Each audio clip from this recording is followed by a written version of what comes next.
Like అక్కర్లేదు, subscribe అక్కర్లేదు. మీరిచ్చే కామెంట్ మాకు చాలా ముఖ్యం. దయచేసి కామెంట్ చేయండి. గూగుల్ డేటా సెంటర్ క్రెడిట్ ఎవరికి ఇస్తారు? జగన్, చంద్రబాబు.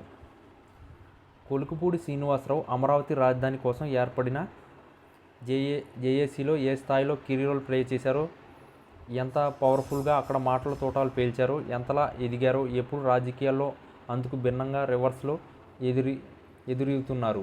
కొలికిపూడి శ్రీనివాసరావు పొలిటికల్ సైన్స్ పాఠాలు చెప్పి సివిల్ సర్వీస్కు ఎంపికయ్యే వారికి కోచింగ్ ఇచ్చారు. ఆ తర్వాత అమరావతి జేఏసీలో కీలక పాత్ర పోషించడం, మీడియా చర్చల్లో తన బలమైన వాయిస్ వినిపించడం ద్వారా ఏపీకి అమరావతి రాజధానిగా ఎందుకు కావాలో బలంగా వివరించారు. నాడు పార్టీలకు అతీతంగా కొలికిపూడి ఫ్యాన్స్ పెరిగారు.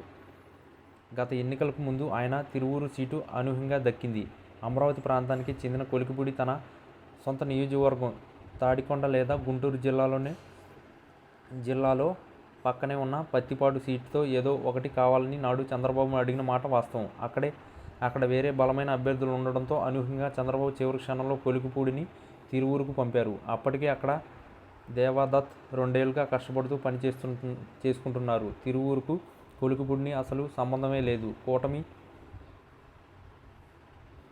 కూటమి వేవ్లో గెలిచిన కొలికిపూడి రాజకీయంగా తాను పెద్దగా కష్టపడకుండానే ఎమ్మెల్యే అయ్యారు. అంది వచ్చిన ఈ అవకాశం వాడుకుని ఆయన మరింత బలమైన నేతగా మారితే త్వరలో మంత్రి అయ్యే ఛాన్స్ కూడా ఉంది. కొలికిపూడిని గెలిపించడానికి తిరువూరు కేడర్తో పాటు విజయవాడ ఎంపీ కేశినేని చిన్ని బాగా కష్టపడ్డారు. ఇద్దరూ ఫస్ట్ టైం గెలిచిన వారే. వారు తమ నియోజకవర్గాల్లో బలపడకుండా వివాదాలతో వార్తల్లో నిలుస్తూ పార్టీకి, ప్రభుత్వానికి చెడ్డ పేరు తెచ్చేలా ప్రవర్తిస్తున్నారని చర్చలు గట్టిగానే వినిపిస్తున్నాయి. కొలికిపూడి టీవీ చర్చల్లో మాట్లాడడం వేరు, ప్రొఫెసర్గా పాఠాలు చెప్పడం వేరు, దూరం నుంచి రాజకీయాలు పరిశీలించడం వేరు. రాజకీయ క్షేత్రంలో నాయకుడిగా ఉండడం వేరు అన్నది అర్థం చేసుకోలేకపోతున్నారు.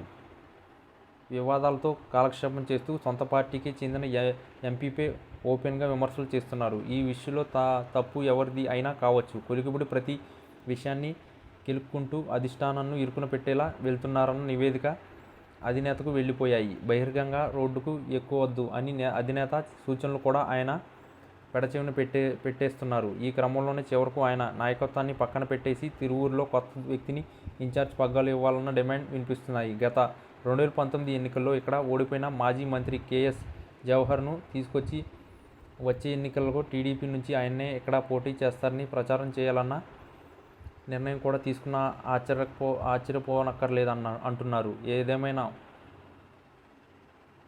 ఉద్యమ నేతగా సూపర్ హిట్ అయిన కొలికిపూడి రాజకీయ నేతగా ఏడాదికే పట్ అనిపించుకున్నారు.